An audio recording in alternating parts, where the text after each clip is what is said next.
Bonjour et bienvenue sur Made in Tahiti. Puis je vais vous parler de ma passion pour la cuisine. Et spécialement sur ma recette et ma façon de faire la pizza. Cette recette, elle est pour environ une plaque de 30 par 40. Alors, pour faire ça, j'utilise un robot de cuisine Carrefour. J'ai pas été chercher le modèle KitchenAid ou autre Kenwood qui valent une fortune. Donc, j'ai l'avantage d'avoir le bol qui se détache. Je le pose sur la balance. Et à l'intérieur, je mets 500 g de farine.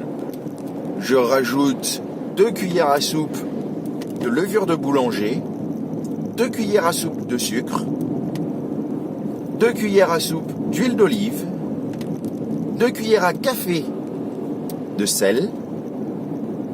Je lance le robot et je rajoute de l'eau petit à petit jusqu'à avoir une belle consistance de pâte à pain.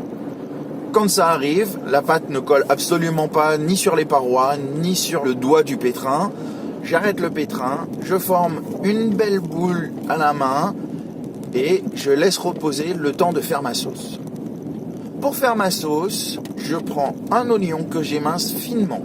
Je l'émince en général à la main. Je prends une belle motte de beurre. Alors, le beurre, en général, je le sors du frigo, donc il est tout dur. Mais s'il était mou, ça ferait une belle grosse cuillère à soupe de beurre. Je jette mon oignon à revenir dans le beurre fondu.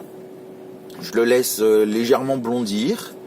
J'ouvre une boîte de tomates pelées. Je la mets à l'intérieur de la casserole.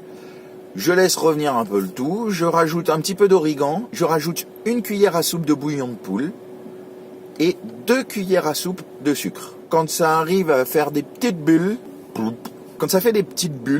j'arrête le feu et je mets le robot plongeant à l'intérieur jusqu'à avoir une consistance lisse. Une fois que ma sauce est cuite, je prends ma pâte et je l'étale.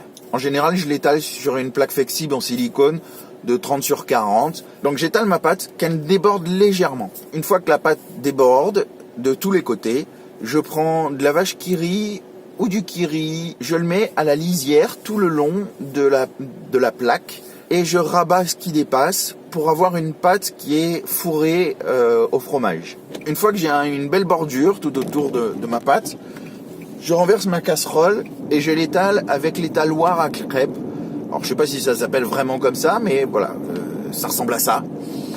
Voilà, je l'étale avec mon étaloir à crêpes et pour avoir une belle couche bien homogène, une fois que ma sauce est bien étalée, je râpe un petit bloc d'emmental et je le saupoudre uniformément de manière à avoir une belle couche d'emmental sur toute la pizza. En gros, le bloc d'emmental il fait de 100-300 grammes.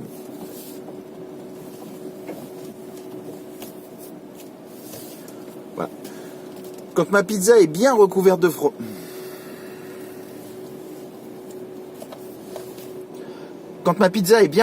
fromage, à ce moment-là, j'ajoute ce que j'ai dans le frigo. Ça peut être des petites tranches de chorizo, ça peut être des petits morceaux de roquefort, ça peut être ce qu'on a l'habitude de trouver sur une pizza, qu'on apprécie, tout ce qu'on aime bien. Ça peut être une julienne de poivron, ça peut être en fait tout ce que vous avez dans le frigo qui va bien dans la pizza et qui vous fait plaisir de manger.